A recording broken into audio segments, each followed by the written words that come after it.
Bien, nous sommes aujourd'hui le mercredi 25 novembre 2015 et je rends grâce et gloire à Dieu qui m'a bien béni aujourd'hui encore et m'a donné une fille spirituelle de plus.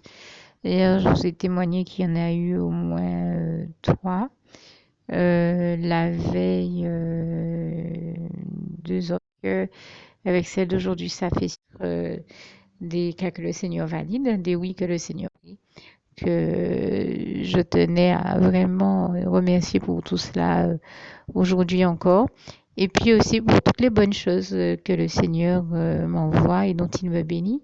Alors c'est vrai que hier, je vous disais que même si chaque jour je ne le précise pas nécessairement, je le fais presque de manière globale chaque fois que je fais un listing. Bien entendu, le Seigneur, comme quand nous le lui demandons dans le Notre Père, nous disons notre Père qui est au cieux, donne-nous notre pain de ce jour, eh bien, je rends grâce et gloire à Dieu qui ne m'a jamais laissé manquer de quoi que ce soit et qui m'envoie bien entendu chaque jour mon pain et l'autre. Oui, mais non, c'est pas juste du pain quotidien seulement, il m'envoie aussi de très très bonnes baguettes, des baguettes traditionnelles, mais aussi du pain aux céréales, du pain de divers types et des fois du pain complet, des fois différents types de pain. Et là encore, j'ai fait goûter des pains de diverses qualités, dont un exceptionnel quand j'étais aux États-Unis. C'est un pain très très bon, très raffiné, très recherché, un pain à la mélasse qui est vraiment succulent. Et c'est vrai qu'en la matière, je rends grâce et gloire à Dieu pour la superbe culture dans laquelle il nous permet d'évoluer, hein. Nous sommes implantés géographiquement en Guadeloupe. Grâce de Dieu et toute la gloire lui revient. J'ai envie de dire au moins une double culture, celle de la Caraïbe et celle de la France. Et culturellement et gustativement, j'ai envie de dire en tout cas gastronomiquement, des avantages que ça représente. Gastronomie avec les colombos, les courbouillons, là je parle des choses, des plats les plus connus, les racines pays, les fruits, les légumes pays et toutes les bonnes choses dont Dieu nous bénit ici, mais aussi de pouvoir, chaque fois qu'on le souhaite, faire de bonnes recettes de la gastronomie française, se faire un bon plateau de fromage, un bon plateau de charcuterie. Il y a bien des variétés de pains extraordinaires. Et je rends que toutes ces choses-là au quotidien sont des éléments par lesquels Dieu enrichit nos vies, hein. Ce sont des vraies bénédictions de l'Éternel dans nos vies. Et si en particulier, c'est vraiment une île où il a tout disposé pour que nous, l'étranger, il me dit toujours, moi, chaque fois, je suis heureuse, c'est une femme, pasteur, je suis heureuse de m'envoyer au paradis que Dieu nous prépare est encore plus merveilleux que cette petite île paradisiaque sur laquelle nous vivons et toute la gloire lui en revient. Comme me disait une sœur en Christ, bon, il a mis 6 jours pour faire celui-là, mais qu'est-ce que ça doit être là-haut? Ça doit être vraiment merveilleux quand on pense que ça fait au moins plus de 2000 ans qu'il prépare le paradis pour nous. On a hâte de s'y retourner et c'est pour ça qu'il veut nous faire expérimenter le meilleur, nous faire goûter à tout. Et donc, eh bien, ça implique, hein, comme me disait ce sera quand on sera aux cieux qu'on fera l'expérience du bonheur. Oui, le paradis et la demeure de Dieu et l'endroit où nous allons être dans le bonheur le plus total avec Dieu, Jésus-Christ et son Saint-Esprit. Mais c'est aussi depuis maintenant sur terre que Dieu veut qu'on goûte au bonheur le plus total et qu'on fasse l'expérience aussi de certains types de bonheur, de moments de bonheur qu'on ne peut vivre que sur terre et qu'on ne pourra plus vivre aux cieux puisque bien entendu, même si ce que nous serons quand nous serons aux cieux n'est pas encore manifesté, nous comprendrons que nous n'existerons plus sous la même forme. Donc, par la force des choses, il y a des bonheurs qu'il n'est très certainement possible d'expérimenter que tant que nous sommes sous cette forme-là. Donc, autant en profiter. Enfin, ce que j'entends par là, je parle de dans un corps. C'est sur Terre que nous sommes dans un corps, hein. J'entendais l'autre jour un frère en Christ me dire, mais quand nous serons aux cieux, nous serons débarrassés de nos corps. Donc, nous ne serons peut-être plus qu'âme et esprit. En attendant, tant que nous sommes sur terre, nous avons un corps, une âme et un esprit. Donc, c'est précisément dans ces conditions-là que Dieu veut aussi nous faire l'expérience du maximum de bonheur, de tout ce qu'il est possible de vivre tant que nous sommes sur terre. Ne nous disons pas que nous attendrons de vivre telle et telle chose qui ne sont expérimentables que sur terre quand nous serons aux cieux. Alors, laissons Dieu nous montrer ce qu'il veut nous voir vivre et nous bénir, nous enrichir nos vies de ces bonheurs-là, puisque, comme j'aime à le rappeler, hein, ce passage du Proverbe 10, verset 22 nous le dit bien, c'est la bénédiction de l'Éternel qui enrichit et il ne la fait suivre d'aucun chagrin. Et ce que je veux dire ici, c'est que Dieu a le désir de bénir et d'enrichir nos vies, d'améliorer nos vies, de les enrichir. Pas seulement, c'est pas juste une question pécuniaire, c'est une question j'ai presque envie de dire d'engramme, c'est une question d'engrammer toutes les bonnes notions et valeurs et bonheurs de la vie dont Dieu a envie de nous bénir. Et donc, c'est beaucoup plus profond que des questions qui seraient juste matérielles ou pécuniaires. Il y a une richesse, j'ai envie de dire, qui est une richesse de l'âme, une richesse que Dieu nous permet d'acquérir dans le cœur, dans les expériences de la vie, que rien d'autre n'atteint. Et même l'argent ne peut pas acheter cette richesse-là, ni atteindre cette richesse-là, ni voilà, n'atteint pas l'argent, la valeur de l'argent n'atteindra jamais la valeur de ce que nous avons dans le cœur et toute la gloire en revient à Dieu, à Jésus, à son Saint-Esprit, qui est celui qui justement place cette richesse-là dans nos cœurs. Et donc, par définition, le Seigneur nous invite à vivre le maximum de moments de bonheur tant que nous sommes sur terre. Maintenant, il s'agit de les vivre en se laissant guider par le Saint-Esprit. Il ne s'agit pas de se dire, eh ben, je veux vivre le maximum de moments de bonheur, donc je me mets à faire tout et n'importe quoi. Non. J'ai rencontré quelqu'un comme ça un jour qui m'a dit, la vie est courte, alors je veux vivre le maximum de moments de bonheur et qui s'était mise à faire tout et n'importe quoi. Eh bien non. Il s'agit quand même pas de se laisser aller à faire n'importe quoi, puisque comme le dit la parole de Dieu, nous sommes libres certes, mais nous ne sommes pas libres pour pécher. Hein. Il ne s'agit pas de se laisser aller au péché, à la débandade, j'ai envie de dire, et se dire qu'on roule à la roue libre les bras croisés et qu'on se met à faire tout et n'importe quoi. Je me rappelle de ce petit proverbe créole qui dit domino pas qu'à jouer en quinconce, et bien la vie aussi pas qu'à jouer en quinconce. Hein. Dieu est le seul maître et créateur de tout l'univers, de tout ce qui existe et de la terre et de tout ce qu'elle contient, comme ce passage du psaume 24, verset 1 nous rappelle bien à l'Éternel la terre et tout ce qu'elle contient. Et bien entendu, Dieu étant le créateur même de la vie, Jésus-Christ étant celui qui nous apporte la vie et la vie en abondance, comme il est écrit en Jean 10, verset 10. Il est donc aussi le seul Dieu, Jésus et son Saint-Esprit. Dieu est donc aussi le seul à pouvoir, puisqu'il est le créateur de la vie, nous montrer, nous donner le mode d'emploi et nous faire savoir comment réussir cette vie et arriver à tous les moments de succès, de réussite, de victoire qu'il a planifié pour nous dans son plan divin parfait pour nos vies, comme ces passages de Romains 12, verset 2, Jérémie 29, verset 11 à 14, et Jean 10, verset 10, passage qui nous rappelle bien que Jésus est venu nous apporter la vie et la vie en abondance, nous en rappelle bien la réalité. Et puis je pense également à Romains 8, verset 37, où il est écrit, mais en toutes ces choses, nous sommes plus que vainqueurs par celui qui nous a aimés, Jésus-Christ. Donc c'est bel et bien Jésus-Christ qui nous conduit à toutes les victoires de nos vies et qui justement veut continuer à nous bénir en nous en donnant de nouvelles. Mais pour cela, comme je le disais, il s'agit de consulter Dieu, Jésus-Christ et son Saint-Esprit, de prendre la direction de Dieu, d'agir sous son conseil et sa direction uniquement afin de ne surtout pas se laisser égarer dans des voies qui ne seraient pas les bonnes ou dans la voie de la perdition avec le diable. Ne roulons pas à la roue libre les bras croisés, ne nous mettons pas à faire n'importe quoi avec le diable, mais choisissons plutôt de faire les bonnes choses avec Dieu plutôt que de faire les mauvaises avec le diable. Comme le Seigneur m'a inspiré de l'écrire l'autre jour, mieux vaut faire les bonnes choses avec Dieu. C'est vraiment ce à quoi je vous invite au nom puissant du Seigneur Jésus. Alors pour revenir et terminer ici, revenir à mon propos et terminer ici avec le listing de bénédictions que le Seigneur m'a envoyé aujourd'hui.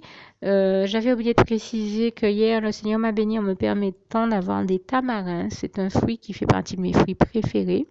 Alors, je sais que ce fruit-là existe au moins sur deux formes. Vous avez le tamarin long et le tamarin long. Le tamarin rond et le long, voilà. Et là, le Seigneur m'a béni avec le long. Ce sont des fruits que j'aime beaucoup parce que ce sont des fruits dont le Seigneur nous bénissait beaucoup dans notre enfance et je l'en remercie, lui rends grâce et gloire. Je sais que dès que chez nous, en Guadeloupe, on était en vacances, c'était les mangues, les quénettes et les tamarins. C'était ça le bonheur du moment quand on était enfant. Et donc, le Seigneur m'a permis de prendre une belle boîte. Et en plus, c'est un élément qui est très intéressant quand on a certains soucis digestifs, comme c'est mon cas. Donc, Dieu m'en a béni. Et sur le moment, j'hésitais un peu à en prendre. Le Seigneur a vraiment insisté pour que j'en prenne parce qu'il avait le désir vraiment de me bénir. Et je l'en remercie et lui rends grâce et gloire, sachant que c'est un élément qui m'aide beaucoup sur le plan digestif. Ça fait partie des choses qui peuvent aider les personnes qui ont une digestion difficile, par exemple, ou d'autres soucis avec cette zone-là. Donc, je remercie le Seigneur pour cette très bonne chose-là, ce très bon fruit dont il me bénit ici. Je lui en rends grâce et gloire. Alors, avec ça, le Seigneur m'a aussi envoyé des giromons, des christophines, des pruneaux d'Agen, des figues moelleuses sans pédoncule, 4 boîtes de thon, 4 yaourts aux pruneaux, une boîte de fromage Kiri en portion, des endives que j'avais oublié de citer, des minutes mais de pommes, des eaux minérales, notamment de la Contrex et peut-être aussi de la Volvic. En tout cas, je pense qu'il y a au moins 2 plats différents. Alors, vous entendez le sachet de course, je suis désolée, ça fait un petit peu de bruit, mais ça me permet de vérifier que je n'oublie pas de vous dire quoi que ce soit d'important. Il y a aussi avec ça un bœuf bourguignon, un plat préparé quoi, de bœuf bourguignon, et des pommes rouges dont le Seigneur me bénit pour le dessert, et je lui en rends ici grâce et gloire. Toute la gloire revient vraiment à Dieu, à Jésus, à son Saint-Esprit. Merci Seigneur pour toutes ces bonnes choses dont tu me bénis encore une fois. Toute la gloire t'en revient. Louange, honneur et gloire à toi, Papa d'amour. Merci. Ah oui, pendant que je termine, je vois juste sous mes yeux un dernier ingrédient que j'avais oublié de citer. Ce sont des amandes,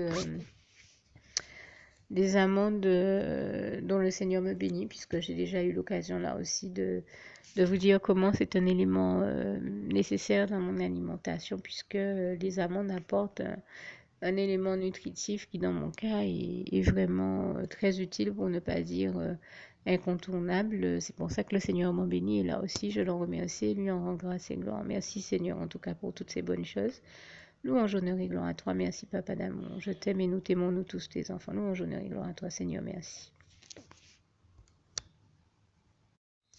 Alors, bien entendu, il arrive très souvent qu'on oublie de citer des choses. Et c'est ce qui m'est encore arrivé, comme vous pourrez le comprendre, pour des raisons indépendantes de ma volonté. Donc, je tiens à rendre grâce et gloire à Dieu qui, juste après que j'ai fini mon enregistrement tout à l'heure, m'a permis de découvrir qu'en fait, il m'avait déjà envoyé des mangues aujourd'hui, et c'est moi qui n'étais pas au courant. Donc, j'ai tenu à reprendre la parole pour ajouter les infos de ce que j'ai découvert que Dieu m'avait envoyé. J'étais pas au courant, et je lui en remercie, je l'en remercie et je lui rends grâce et gloire. Et j'étais par la force des choses pas au courant, puisque justement, j'étais sortie chercher des bombes de peinture dorées, argentées, noires, dont le Seigneur m'a béni, et, d'autres éléments de décoration, à savoir des panneaux de polystyrène qu'on utilise, qu'on vend maintenant donc au magasin de bricolage, et qu'on utilise aussi en décoration. Et avec cela, bien entendu, quand je suis rentrée, j'ai découvert que le Seigneur a exaucé l'une de mes prières, où je lui demandais de bien vouloir mettre au cœur de la personne décisionnaire de changer les rideaux à la maison, puisqu'ils étaient trop transparents. Et j'avais fait la remarque du premier jour où ces rideaux étaient arrivés à la maison, en disant ils sont trop transparents. J'ai la sensation qu'on voit à l'intérieur de l'extérieur, et bien entendu je n'avais pas été écoutée. Mais aujourd'hui, après les événements dont je vous ai parlé dans mon témoignage de cette semaine, je crois que cette personne a reconsidéré mon conseil, le conseil que le Saint-Esprit lui donnait à travers moi, et toute la gloire en revient à Dieu, à Jésus, à son Saint-Esprit. Et j'avais prié le Seigneur pour qu'il mette au cœur de cette personne qui refusait donc d'écouter ce conseil depuis des années, d'acheter de nouvelles parures de rideaux. Et donc le Seigneur a exaucé cette prière, et aujourd'hui, il m'a envoyé toute une série de parures de rideaux donc pour toute la maison. Et en plus, Dieu m'a grandement béni puisque, en plus, il a permis que je puisse utiliser donc les anciens rideaux pour faire autre chose. Donc, c'est une double bénédiction de Dieu que je tenais à souligner ici, et donc je tenais aussi vraiment à le remercier grandement euh, pour ça, comme pour toutes les bonnes choses dont il m'a béni. Et puis, je précise, on nous a bénis à la maison. Et je précise aussi que le Seigneur a fait un autre miracle euh, qui est celui d'exaucer une prière que quelqu'un à la maison m'avait demandé de faire pour l'aider parce que cette personne-là avait des difficultés à louer l'un de ses biens. Et en fait, cette personne a déjà un locataire dans les locaux, mais qui est récalcitrant et qui ne paye pas, alors que c'est quelqu'un à côté qui paye quand même l'impôt sur la fortune, donc c'est quand même quelqu'un qui est très riche. Je parle du locataire en question et qui a plusieurs entreprises, qui a plusieurs, mais eh ben, quand il s'agit de payer un loyer qui est pourtant pas élevé, eh ben, il fait tout pour ne pas. On a l'impression qu'il fait tout ce qu'il peut pour ne pas le payer. Et donc, je savais qu'il y avait que le Seigneur qui pourrait mettre au cœur de cette personne de payer le loyer. Et j'ai entendu ce locataire même dire aujourd'hui, quand il est venu payer, et je le dis, ce n'est que par l'entremise de Dieu, ce n'est que parce que c'est un miracle de Dieu, et toute la gloire revient à Dieu, à Jésus, à son Saint-Esprit, parce que c'est quelqu'un qui, depuis le début, chaque fois qu'il doit payer, fait tout un scandale et est vraiment récalcitrant. C'est pas avec moi, je n'ai même rien à voir avec cette situation, mais je vois sous mes yeux le comportement de cette personne-là qui crie tellement au téléphone qu'on l'entend même quand on est dans une autre pièce, quand on l'appelle pour lui dire que le moment de payer son loyer est arrivé. Et soyons clairs, hein, je suis loin de toute dynamique d'inhumanité ici. Même que c'est quelqu'un que j'ai vraiment essayé de comprendre. J'ai essayé de faire preuve de compréhension en me disant, bon, ben, il a peut-être des soucis, tout et tout. Mais rien n'explique qu'alors même que, comme il le disait, il s'est vanté d'être riche, de rouler dans les plus gros véhicules, d'avoir plusieurs entreprises et d'avoir une très bonne situation, donc qui en théorie lui permet de payer le loyer. Il n'est pas dans une situation, c'est pas quelqu'un qui est dans le besoin, il ne s'en cache pas, il s'en vante et surtout il a un comportement très très très démoniaque, il n'y a pas d'autre mot à dire. On sent qu'il s'amuse et qu'il nargue les gens, quoi, à faire n'importe quoi. Donc, c'est vraiment pas un personnage évident. Je suis très heureuse de ne pas être celle qui a traité avec lui. Et en tout cas, je rends grâce et gloire à Dieu qui a fait le miracle de prendre le contrôle de cet homme pour le faire payer le loyer là où vraiment, c'est le cas de dire qu'il devait des mille et des cents. Donc, c'est vous dire que c'est pas, voilà, c'était pas une petite affaire. Il devait une grosse somme et je crois l'avoir entendu dire, je sais que je vous dois encore plus de 1 700 € ou plus de 2 000 €, quelque chose de ce genre-là. Donc quand même, bon, et il devait déjà une grosse somme. Et donc, je crois l'avoir entendu dire, enfin, que pareil, sans entrer dans trop de détails, qu'il paye un impôt sur la fortune qui est qui est très élevé. Donc, c'est pas quelqu'un qui est dans le besoin à la rue. Il a plusieurs propriétés, plusieurs entreprises, mais tout simplement, il est démoniaque et on voit l'ennemi se manifester à travers lui très souvent. Et il est encore celui qui, malgré son comportement, trouve le moyen d'être celui qui gueule sur les autres quand il s'agirait d'être réglo. Donc, même si je suis quelqu'un de chaque fois très humain, j'essaie toujours de comprendre les autres. Je vois bien qu'il se fout de la gueule de la personne qui m'a demandé de l'aider par le biais de la prière. Et Dieu m'a mis à cœur de prier pour que cette situation soit débloquée et je rends grâce et gloire à Dieu qui a fait le miracle de prendre le contrôle de cet homme pour qu'il paye ses dettes et je tenais à vraiment rendre grâce et gloire à Dieu pour ça. Et pour le miracle de plus que je l'ai vu faire aujourd'hui, il me semble qu'il était nécessaire là aussi de le souligner et d'en rendre grâce et gloire à Dieu. Ça fait partie des bénédictions et des miracles que je l'ai vu faire. Et aussi d'un des biais par lequel je le vois pour voir à nos besoins à la maison. Donc il était normal que je prenne le temps de l'en remercier ici, de lui dire tout mon amour et toute ma reconnaissance et aussi de l'en glorifier. Donc merci Seigneur, non seulement pour toutes les merveilles, toutes les choses extraordinaires, les miracles et prodiges que je t'ai vu accomplir, hein, comme j'ai l'habitude de citer ce passage de Job 5, versets 8 à 9 qui nous en démontre bien la réalité, hein, du Dieu de merveille que tu es, du Dieu de miracles que tu es. Mais merci aussi Seigneur pour le bonheur des enfants spirituels que tu m'as donné, de toutes les bonnes choses euh, que tu as disposées pour pouvoir à mes besoins et à nos besoins à tous. Vraiment, toute la gloire t'en revient, louange, honneur et gloire à toi. Éternel, mon Dieu, Jésus d'amour, Saint-Esprit, merveilleux Dieu d'amour, je t'aime et nous t'aimons, nous tous tes enfants. Louange, honneur et gloire à toi, Seigneur, merci. Alors oui, une dernière précision là aussi, donc avec cette histoire de vol qui a été perpétrée à la maison, je rends également grâce et gloire à Dieu qui a permis que nous ayons, qui a pourvu à, puisque le voleur s'était en plus de s'être permis de partir avec portable, sac à main, argent et autres, certaines clés de la maison, ce qui impliquait de devoir faire appel au service d'un serrurier que bien entendu il a fallu payer ainsi que le prix de la serrure. Enfin, mais Dieu a pourvu à toutes ces choses-là et je tenais à lui rendre grâce et gloire et à dire aussi qu'il a pourvu à un nouveau calpote qui était vraiment nécessaire dans notre cas. Et je tenais donc à remercier le Seigneur pour toutes ces choses-là et ces derniers éléments que j'avais oublié de préciser, que j'ai voulu ici rajouter pour être complète dans ce témoignage. Merci en tout cas, Seigneur, louange, honneur et gloire à toi.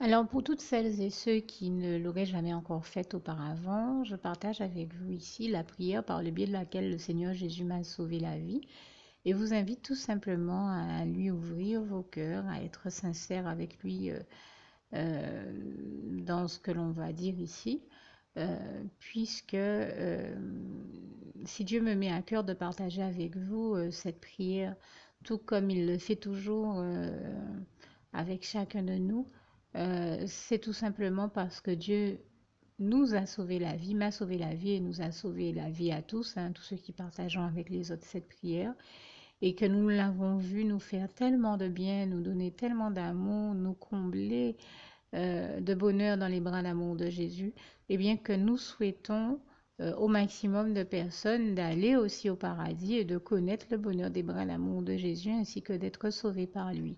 Mais bien entendu, pour être sauvé, encore faut-il prendre le temps de demander à l'être et d'accepter donc le Seigneur Jésus-Christ comme son sauveur personnel, ce qui est ici l'objet de cette prière.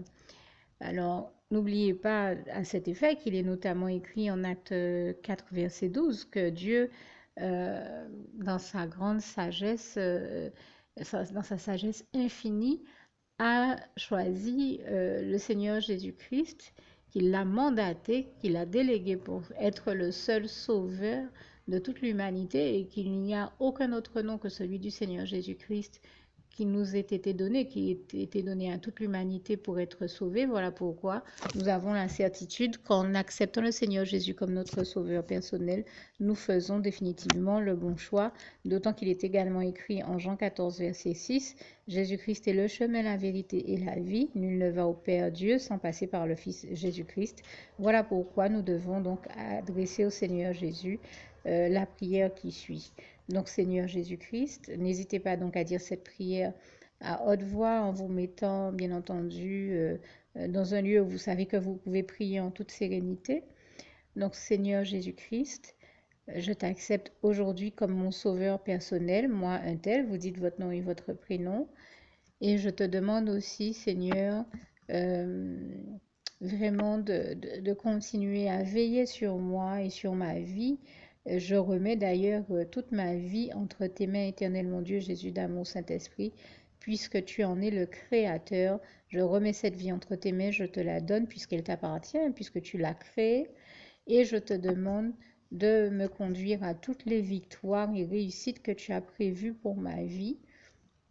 Tout comme je te demande aussi pardon, éternel mon Dieu, Jésus d'amour, Saint-Esprit, pour tous les péchés que j'ai commis tout au long de ma vie, dès le début jusqu'à la date d'aujourd'hui incluse.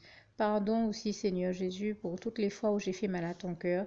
Et surtout, merci, Seigneur Jésus, quand le bon moment sera venu pour ça, de revenir me chercher pour m'amener avec toi dans tes bras d'amour au paradis où je veux demeurer et continuer à te servir et à t'appartenir pour l'éternité en éternité, et c'est au nom puissant du Seigneur Jésus-Christ que j'ai fait cette prière.